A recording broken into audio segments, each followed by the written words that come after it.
आज रणजित कासलेला या ठिकाणी न्यायालयात हजर केलं होतं.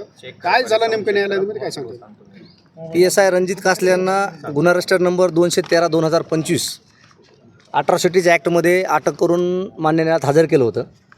पोलीस डिपार्टमेंटच्या वतीने तपास जो आहे तो श्रीमान गोल्डे साहेब DYSP बीड यांच्याकडे देण्यात आलेला आहे.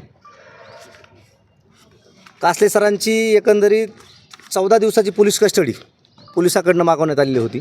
त्यावर सरकारी वकिलांचा आयोनचा आणि आमचा युक्तिवाद झाला. त्या युक्तिवादाच्या अनुषंगाने मान्य न्यायालयाने 21 तारखेपर्यंत म्हणजे 3 दिवसाची पोलीस कस्टडी त्यांना मंजूर केलेली आहे. प्रामुख्याने ती पोलीस कस्टडी याच्यासाठी मागितली होती की त्यांचा जो मोबाईल आहे, ज्या मोबाईलमधून तो व्हिडिओ प्रसारित झाला होता, तो मोबाईल जप्त करणं आहे, त्याचा पासवर्ड हस्तगत करणे आहे. त्यानंतर कासले जे आहेत हे मुंबई, त्यानंतर दिल्ली, कर्नाटक, बँगलोर अशा 2-4 राज्यात फिरले आहेत. ते कुणाला भेटले आहेत, काय चर्चा केली आहे या अनुषंगाने, त्याचप्रमाणे त्यांचं कास्ट सर्टिफिकेट हस्तगत करणे आहे या अनुषंगाने, आणि त्यांना आणखीन कुणी मदत केली आहे का या अनुषंगाने तपास करणे का मी 14 दिवसाची पोलीस कस्टडीची मागणी पोलीस डिपार्टमेंटच्या वतीने करण्यात आली होती. परंतु जे कलम लावलेलं आहे अट्रॉसिटीज ॲक्ट 3(1)R, ते कलम बघता आणि त्याची सजा बघता त्या कलमामध्ये केवळ 3 वर्षाची सजा आहे.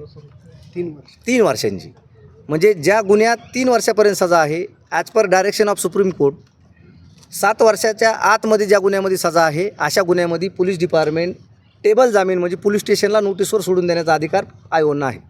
असं असतानासुद्धा केवळ पोलीस प्रशासनाची प्रतिमा मलिन होत आहे या कारणास्तव त्यांना मान्य न्यायालयात हजर केलं आणि त्यांच्या कस्टडीची मागणी केली.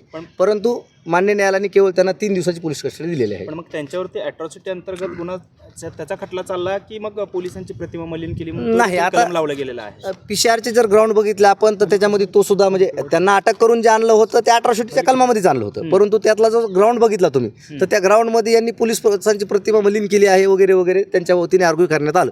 पण मान्य न्यायालयाने ते काय ग्राह्य धरलं नाही. अट्रॉसिटीच्या कलमात आणलेला आहे, मोबाईल तुमच्याकडे आहे, मोबाईल ऑलरेडी तुमच्याकडे जप्त आहे. अशा परिस्थितीमध्ये 14 दिवसाची पोलीस कस्टडी कशासाठी पाहिजे, म्हणून 3 दिवसाची पोलीस कस्टडी त्यांना देण्यात आलेली आहे.